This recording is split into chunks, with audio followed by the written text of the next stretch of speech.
Hello student, I am Deepak Kumar, NET JRF and GATE qualified. ये सभी student को पता है कि भाई एक्सटर्नल एग्जाम स्टार्ट होने वाला है। तो इसलिए आज हम बात करने वाले हैं basic first year semester 2 subject chemistry, जिसका नाम है bio organic and medicinal chemistry. इन समय हम जो सिलेबस है उसको कंप्लीट वाले हैं एंड किस यूनिट से कितने मार्क्स के क्वेश्चन आ सकते हैं या कौन कौन से क्वेश्चन इंपॉर्टेंट हैं उसको हम डिस्कस करने वाले हैं आज। सबसे पहले मैं बता दूं कि जो एक्सटर्नल एग्जाम जो होता है वो 75 मार्क्स का होता है, जिसमें 3 सेक्शन डिवाइड होते हैं, section A, section B and section C. Section A के अंदर वेरी शॉर्ट क्वेश्चन होते हैं, जिसमें 5 वेरी शॉर्ट क्वेश्चन आते हैं और इन पाँचों का हमें आंसर देना होता है और एक क्वेश्चन 3 मार्क्स का होता है।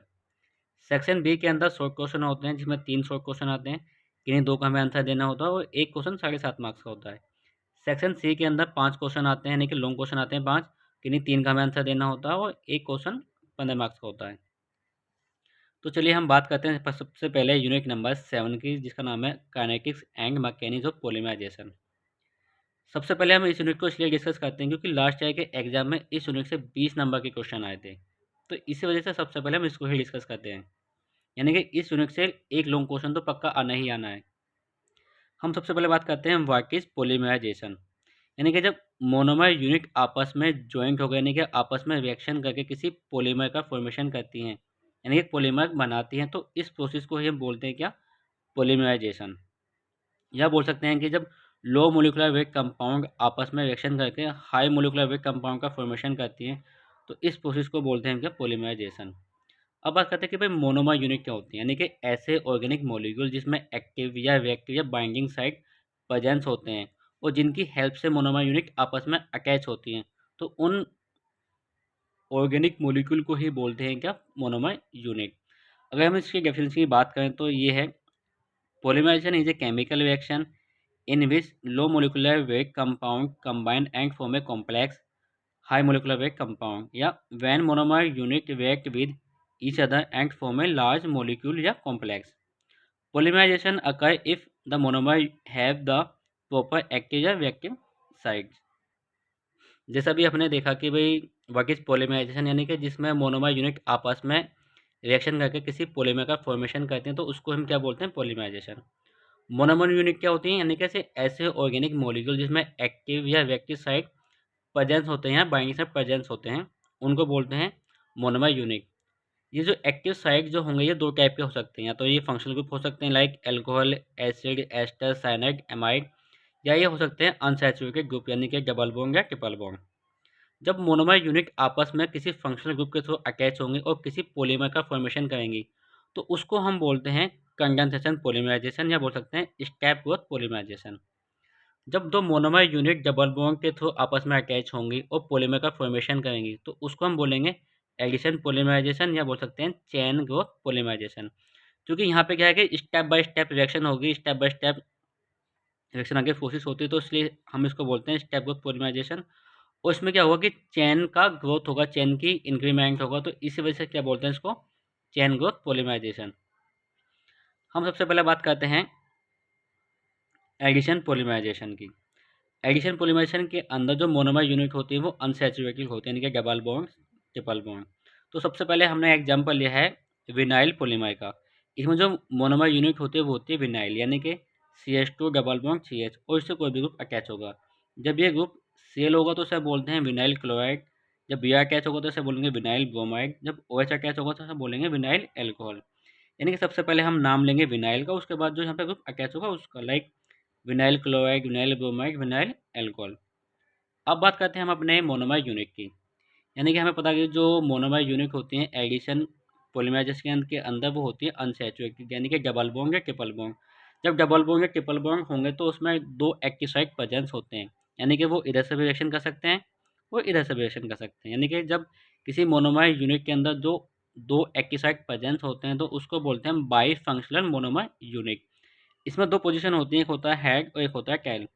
हेड वो पोजीशन होती है जिसमें कोई भी सब्सट्रेट ग्रुप अटैच नहीं होता, और जिस साइड से कोई भी सब्सट्रेट ग्रुप या कोई भी मॉलिक्यूल अटैच हो गया, चेन का ग्रोथ होगा, उसे बोलते हैं हम टेल। तो यहाँ पर जो मोनोमर यूनिट है वो तीन टाइप से ज्वाइंट हो सकती हैं, तो हेड बाय हेड, या टेल बाय टेल, या हेड बाय टेल। और जो हेड बाय टेल अरेंजमेंट होता है वो मोस्ट स्टेबल होता है इन दो से। तो इसी वजह से जो मैक्सिमम जो पोलीमराइजेशन होता है उसमें जो एडिशन पोलीमराइजेशन होता है उसके अंदर जो रिएक्शन होते हैं वो हैग बाय टेल अरेंजमेंट के थ्रू ही होते हैं, क्योंकि वो ज़्यादा स्टेबल होता है इन दो के अलावा।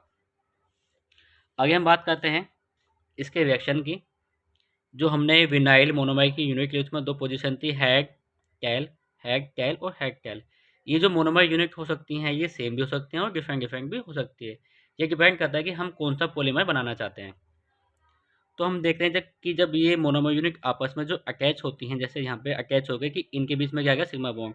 लेकिन जब ये सिग्मा बॉन्ड जिन दो मोनोमर यूनिट के बीच में आया तो इनका ज्वाइंट किसके थ्रू होगा, यानी कि यहाँ पे क्या था हैग, ये हैग यहाँ पे आ गया, यहाँ पे था टेल और ये टेल यहाँ पे आ गया। तो यानी कि इनका जो फॉर्मेशन हुआ, इनका जो ज्वाइंट हुआ वो किसके थ्रू हुआ, हैग बाय टेल के थ्रू। तो इसी वजह से इस प्रोसेस को बोलते हैं हम हैग टेल अरेंजमेंट। यानी कि हम बोल सकते हैं कि जो एडिशन पोलीमराइजेशन होता है उसमें जो मोनोमर यूनिट है वो क्या होती है, अनसैचुरेटेड, यानी कि डबल बॉन्ड या ट्रिपल बॉन्ड। उसके अंदर दो एक्टिव साइड होते हैं, यानी कि उसमें क्या बोलते हैं, बाई फंक्शनल मोनोमर यूनिट। उसमें दो पोजीशन होती है, एक होता है हैग, यानी कि जिस पे कोई भी सब्सट्रेंट ग्रुप अटैच नहीं होता उसे बोलते हैं हम हैग, और जिधर कोई भी सब्सट्रेंट ग्रुप अटैच होगा या चेन का ग्रोथ होगा उसे बोलते हैं हम टेल। तो इसी वजह से यहाँ पे तीन टाइप का अरेंजमेंट हो सकता है, हैग बाय टेल या हैग बाय टेल। और जो हैग बाय टेल अरेंजमेंट होता है वो मोस्ट स्टेबल होता है। अब बात करते हैं इसके हम मैकेनिज्म ऑफ एडिशन पोलीमराइजेशन। यानी कि जैसे हमें पता है कि भाई किसी भी रिएक्शन को एक्टिवेट करने के लिए या इनिशिएट करने के लिए हम कैटलिस्ट का यूज़ करते हैं। और जब कैटलिस्ट का यूज़ करते हैं तो उसमें क्या बनता है, इंटरमीडिएट। और इंटरमीडिएट क्या होता है, एक्टिव होता है, जो कुछ टाइम के लिए बनता है। तो इसी वजह से जो इसमें इंटरमीडिएट होता है उसके बेस पे इसमें तीन टाइप के मैकेनिज्म होते हैं, क्योंकि इसमें तीन टाइप के इंटरमीडिएट बन सकते हैं। अगर ये इंटरमीडिएट फ्री बनेगा तो उसे बोलते हैं फ्री मैकेनिज्म। अगर इसमें इंटरमीडिएट कैटायनिक बनेगा तो उसे बोलते हैं कैटायनिक मैकेनिज्म। अगर इसमें इंटरमीडिएट एनायनिक बनेगा तो उसे बोलते हैं हम एनायनिक मैकेनिज्म। क्योंकि किसी भी रिएक्शन को एक्टिवेट करने के लिए, इनिशिएट करने के लिए हम यूज़ करते हैं किसका, कैटलिस्ट का। और उसके बाद क्या बनता है उसमें, इंटरमीडिएट। और जब तीन टाइप के इंटरमीडिएट बने तो उसमें तीन टाइप के क्या हो गए mechanism, free mechanism, cationic mechanism और एनायनिक मैकेनिज्म। सबसे पहले हम बात करते हैं फ्री रेडिकल मैकेनिज्म की। हमने यहाँ पे एग्जांपल लिया अगेन विनाइल पॉलीमर का, इसमें विनाइल मोनोमर यूनिट है। तो अब इसमें हम कैटलिस्ट का यूज़ करेंगे, तो हम इसमें से कौन सा कैटलिस्ट लें जिसमें इंटरमीडिएट जो बनेगा वो क्या बने, फ्री रेडिकल बने। तो उसमें जो हम कैटलिस्ट लेंगे वो लेंगे पेरोक्साइड। यानी कि पेरोक्साइड ऐसे कंपाउंड होते हैं जिसमें दो ऑक्सीजन एक सिंगल बॉन्ड के थ्रू अटैच होते हैं, लाइक दिस हाइड्रोजन पेरोक्साइड या डाई एसिल पेरोक्साइड। क्योंकि इनके अंदर क्या होते हैं, दो ऑक्सीजन एक सिंगल बॉन्ड के थ्रू अटैच होते हैं और इनको हम क्या बोलते हैं, पेरोक्साइड, जिसके थ्रू क्या बनता है, इंटरमीडिएट फ्री रेडिकल। हम बात करते हैं इसके मैकेनिज्म की। यानी कि स्टेप वन, चैन इनिशिएशन। जो पहला स्टेप होता है वो होता है चैन इनिशिएशन, यानी कि जो चैन को इनिशिएट करेगा। जैसे हमने इसमें एग्जांपल लिया डाई एसिल पेरोक्साइड।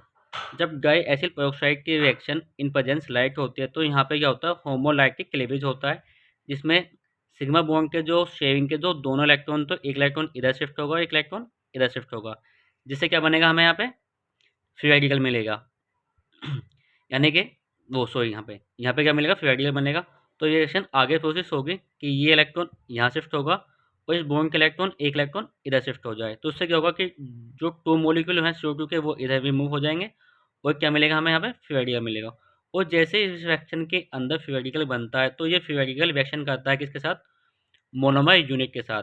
क्योंकि यहाँ पे क्या है, जो पाई बॉन्ड के इलेक्ट्रॉन है उनके यहाँ पे क्या होगा, होमोलाइटिक क्लीवेज होगा। यानी कि एक इलेक्ट्रॉन इधर शिफ्ट हो गया और एक इलेक्ट्रॉन इधर शिफ्ट हो गया। जब ये इलेक्ट्रॉन इस इलेक्ट्रॉन के साथ रिएक्शन करता है तो यहाँ क्या बनता है, सिग्मा बॉन्ड का फॉर्मेशन होता है।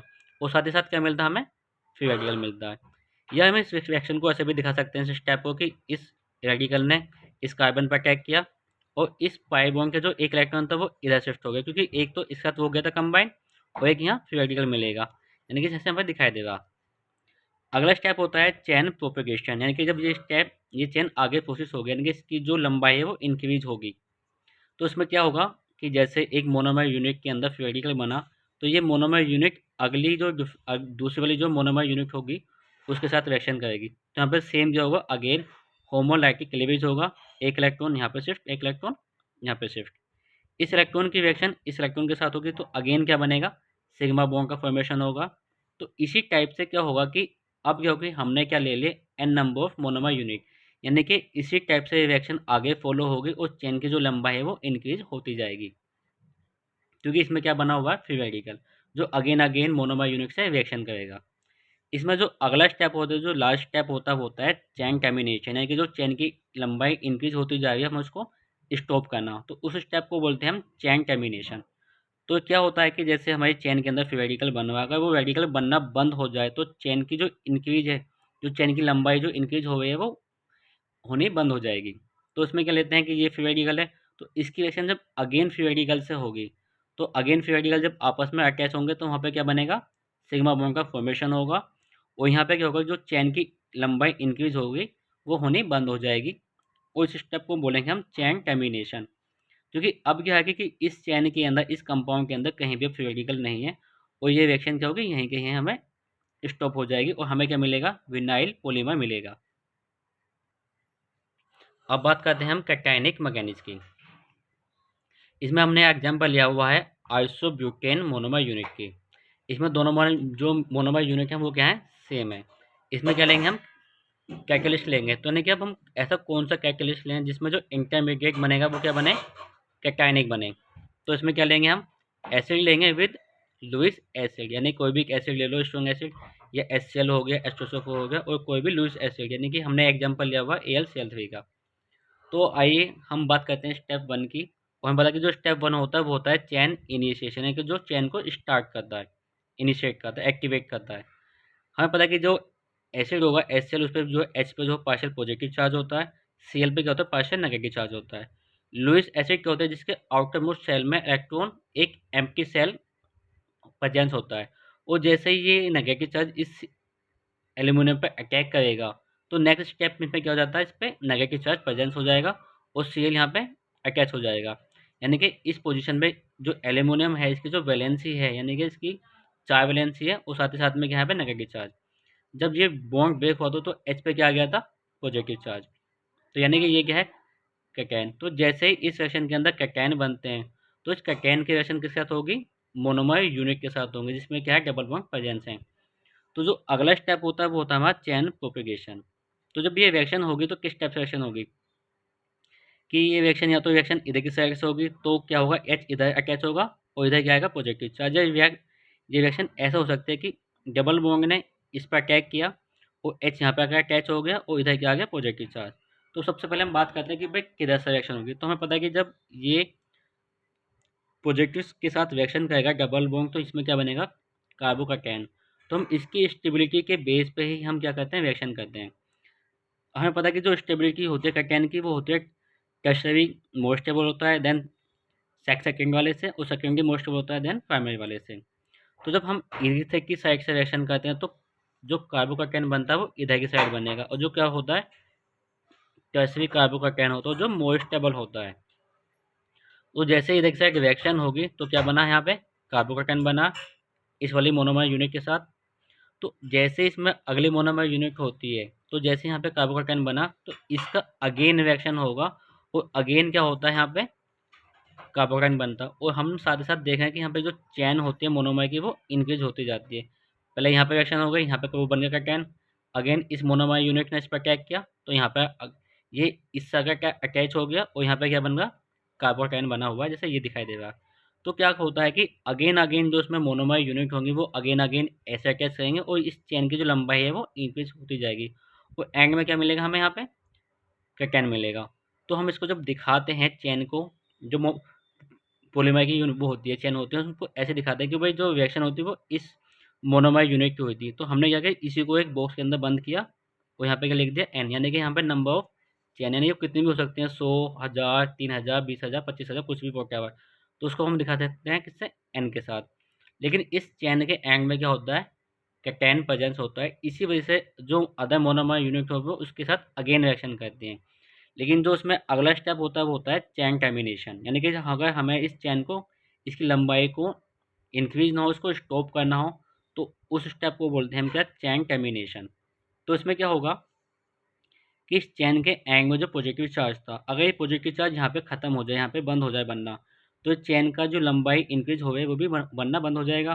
तो उसमें हम क्या करते हैं कि जो पहले स्टेप में जो ये Cl वो एल्यूमिनियम Cl4 बना था जिस पे नेगेटिव चार्ज था, इसकी रिएक्शन अगर इस कंपाउंड के साथ हो जाए, इस पॉलीमर के साथ हो जाए, क्योंकि इसमें क्या है, यहाँ पे नेगेटिव चार्ज, तो यहाँ पे क्या होता है कि ये जो Cl होता है, ये Cl इस हाइड्रोजन पर अटैक करता है, और जैसे ही हाइड्रोजन पर अटैक करता है तो इसके जो बॉन्ड होता है सिग्मा, वो इधर शिफ्ट हो जाएगा। जैसे यहाँ पर ये शिफ्ट होता है तो इस कार्बन पर जो पॉजिटिव चार्ज था वो खत्म हो जाएगा, और यहाँ पे क्या मिलेगा, हमें डबल बॉन्ड मिलेगा। और इस टाइप से क्या होगा कि जो चेन की लंबाई इंक्रीज हो रही थी स्टेप बाय स्टेप कार्बोकेटाइन की वजह से, वो इंक्रीज होनी बंद हो जाएगी। यानी कि इस स्टेप को हम बोल सकते हैं चेन टर्मिनेशन स्टेप। उसके बाद जो हमें पॉलीमर मिलेगा उसे बोलते हैं हम आइसोब्यूटेन पॉलीमर। आगे मैकेनिज्म की बात करते हैं तो अगला जो मैकेनिज्म है वो है एनायनिक मैकेनिज्म। इसमें क्या लिया हुआ कि हमने अगेन विनाइल पॉलीमर लिया। इसमें जो मोनोमर यूनिट है वो है विनाइल मोनोमर यूनिट। ये सेम भी हो सकते हैं, डिफरेंट डिफरेंट भी हो सकती हैं। हमने लिया है कैटलिस्ट। तो अब सबसे पहला क्वेश्चन है कि हम इसमें ऐसा कौन सा कैटलिस्ट लें जो इंटरमीडिएट वो बने, वो क्या बने, एनायनिक बने। तो जो हम इसमें कैटलिस्ट लेंगे वो ले सकते हैं हम कोई भी स्ट्रॉन्ग बेस लाइक NaNH2। तो जब हम इसमें कैटलिस्ट बेस लेंगे तो जो उसमें पहले स्टेप होता है, जैसे अगेन था पहले स्टेप चैन इनिशिएशन, जो स्टेप को स्टार्ट करता है। हाँ पता है, जो NaNH4 जो होता है, NaNH2 जो होता है, सॉरी, Na पे पॉजिटिव चार्ज होगा, वो NH2 पे क्या होगा, नेगेटिव चार्ज, क्योंकि Na क्या होगा, मेटल जो इलेक्ट्रॉन डोनेट करता है। तो इसी वजह से पे Na पे क्या आता है, पॉजिटिव चार्ज, और NH2 पे क्या आता है, नेगेटिव चार्ज। अब इंपॉर्टेंट है कि भाई जो जो जेड है, अगर हम इस जेड को मान लें कि ये कोई इलेक्ट्रॉन विथड्रॉइंग ग्रुप है, तो इस जो बेस का जो अटैक होगा, यानी कि इसका जो न्यूक्लियोफाइल का जो अटैक होगा इस कार्बन पे, या तो वो इधर से होगा या इधर से होगा। तो अगर ये जेड अगर इलेक्ट्रॉन विथड्रॉइंग ग्रुप होगा तो जो इसका अटैक होगा वो इस कार्बन से होगा, जब इस वाले कार्बन पे होगा तो इस पाइक के जो इलेक्ट्रॉन है वो इधर की साइड शिफ्ट हो जाएंगे, दोनों के दोनों। लेकिन इधर से अटैक, वो इधर से अटैक नहीं होगा। अब बात करते हैं कि भाई इधर से अटैक क्यों नहीं हुआ, इधर से अटैक ही क्यों हुआ। क्योंकि वजह यह है कि जब ये कोई भी जेड इलेक्ट्रॉन विथड्रॉइंग ग्रुप होगा, तो जैसे ही यहाँ पे अटैक हुआ इस वाले कार्बन पे, इस पाई बॉन्ड के इलेक्ट्रॉन इधर शिफ्ट हो गए, और इधर क्या आ गया, नेगेटिव चार्ज। और जब ये जेड क्या होगा, इलेक्ट्रॉन विथड्रॉइंग ग्रुप होगा, तो ये इलेक्ट्रॉन कहाँ शिफ्ट होंगे, इसके साथ क्या होंगे, इलेक्ट्रॉन विथड्रॉइंग ग्रुप के साथ रेजोनेंस में होंगे। और जैसे ये रेजोनेंस में होंगे तो इसकी जो स्टेबिलिटी होती है वो इंक्रीज हो जाती है। लेकिन अगर हम बात करते हैं कि अगर इधर से स्टेप रिएक्शन होती तो इलेक्ट्रॉन इधर शिफ्ट होता है, इधर क्या आता, नेगेटिव चार्ज। और जब यहाँ पे इधर की साइड नेगेटिव चार्ज आता तो ये इस इलेक्ट्रॉन विथड्रॉइंग के साथ क्या होते हैं, रेजोनेंस में नहीं होते। तो इसी वजह से इसका जो अटैक है वो इधर से होता है, पाई बॉन्ड के इलेक्ट्रॉन इधर शिफ्ट होंगे, इधर नेगेटिव चार्ज आएगा, और इलेक्ट्रॉन विथड्रॉइंग के साथ ये इस टाइप से क्या होंगे, रेजोनेंस में होंगे। इस वजह से क्या होगा, ये इसकी स्टेबिलिटी इंक्रीज होगी। इसी वजह से इधर से स्टेप, इधर से रिएक्शन नहीं होती। और इस स्टेप को बोलते हैं कि हम चैन इनिशिएशन। अगले स्टेप की बात करते हैं तो वो होता है चैन प्रोपेगेशन, है कि जब चैन की जो लंबाई है वो इंक्रीज होगी। जैसे पहले स्टेप में क्या बना कि भाई यहाँ पे NH2 ने अटैक किया इस CH2 पे, इलेक्ट्रॉन इधर शिफ्ट हो गया, इधर क्या नेगेटिव चार्ज आ गया, वही अटैक कोई इलेक्ट्रॉन विथड्रॉइंग ग्रुप। तो जैसे ही इस मोनोमर यूनिट के अंदर नेगेटिव चार्ज प्रेजेंस होता है तो ये अदर मोनोमर यूनिट के साथ रिएक्शन करती है, अगेन ऐसे ही कि यहाँ अटैक हुआ, इस पाई बॉन्ड के इलेक्ट्रॉन इधर शिफ्ट हो गए, इधर नेगेटिव चार्ज जैसे यहाँ पे हो गया। तो ये ऐसे ही अगेन अगेन मोनोमर यूनिट के साथ रिएक्शन करते हो और चेन की जो लंबाई है वो इंक्रीज होती जाती है। तो इसी वजह से हमने जो अगला स्टेप दिखाया वो यही दिखाया कि इसमें क्या लिया, हमने जो मोनोमर यूनिट है हमने वो n number of monomer unit ले ली। यानी कि n नंबर का नहीं, कुछ भी हो सकता है, 100, 2000, 10,000, 50,000, कुछ भी। तो ये क्या होगा कि इसी तरह स्टेप बाय स्टेप इसका जो होगा कि चेन की जो लंबाई है वो इंक्रीज होती जाएगी, लेकिन चेन के एंड में क्या होगा, हमेशा नेगेटिव चार्ज प्रेजेंस होगा। लेकिन अगर हम स्टेप अगले स्टेप की बात करते हैं तो अगला स्टेप होता है हमारा चैन टर्मिनेशन, यानी कि अगर हमें चैन की जो लंबाई इंक्रीज होती जा रही है उसको हमें स्टॉप करना है। तो सबसे पहले क्या है कि जो चैन में जो नेगेटिव चार्ज है वो खत्म हो जाए। वो खत्म कब होगा कि जब अगर इस नेगेटिव चार्ज की रिएक्शन किसी भी पॉजिटिव चार्ज के साथ हो जाए। तो हमने क्या किया कि इसके अंदर हमने कोई भी एसिड ले लिया, क्योंकि हमें पता है कि जो एसिड होता है उसका काम क्या होता है कि एच डोनेट करना। जैसे वो एच डोनेट करेगा तो इस नेगेटिव की रिएक्शन उस पॉजिटिव के साथ होगी, और वो यहाँ पे क्या होकर आगे अटैच हो जाएगा। उससे क्या होगा कि इस चेन में जो नेगेटिव चार्ज आयन बना था वो बनना बंद हो जाएगा, उस चेन की जो लंबाई इंक्रीज हो रही थी वो होनी बंद हो जाएगी, और जो हमें पॉलीमर मिलेगा वो मिलेगा क्या, विनाइल पॉलीमर। तो ये ध्यान रखना कि इसमें 3 स्टेप होते हैं। पहला स्टेप होता है चैन इनिशिएशन, जो चैन को स्टार्ट करता है। चैन प्रोपेगेशन, यानी कि जो चैन की लंबाई को स्टेप बाय स्टेप वो इंक्रीज होती जाती है। और सबसे लास्ट का जो स्टेप होता है वो होता है चैन टर्मिनेशन, यानी कि जब चैन की लंबाई को हमें स्टॉप करना हो, तो उस स्टेप को बोलते हैं चेन टर्मिनेशन। और जब चेन की लंबाई इंक्रीज होनी बंद होगी, जो चेन टर्मिनेशन स्टेप होगा उसमें जो कंपाउंड मिलता है उसी को बोलते हैं हम क्या, पॉलीमर। तो आज हमने बात किया कि भाई एडिशन पॉलीमरेशन क्या होता है, वो कैसे कैसे बनता है, उसमें कौन कौन से स्टेप होते हैं, कौन कौन से मैकेनिज्म होते हैं। अगर किसी भाई बच्चे को कोई भी डाउट हो तो वो मुझे कमेंट्स में कुछ भी क्वेश्चन उसका डाउट हो वो मुझे बता सकता है, मैं उसका जो भी डाउट होंगे वो क्लियर कर दूंगा। इसके बाद जो हमारा जो अगला लेक्चर होगा वो होगा what is condensation polymerisation. Thank you.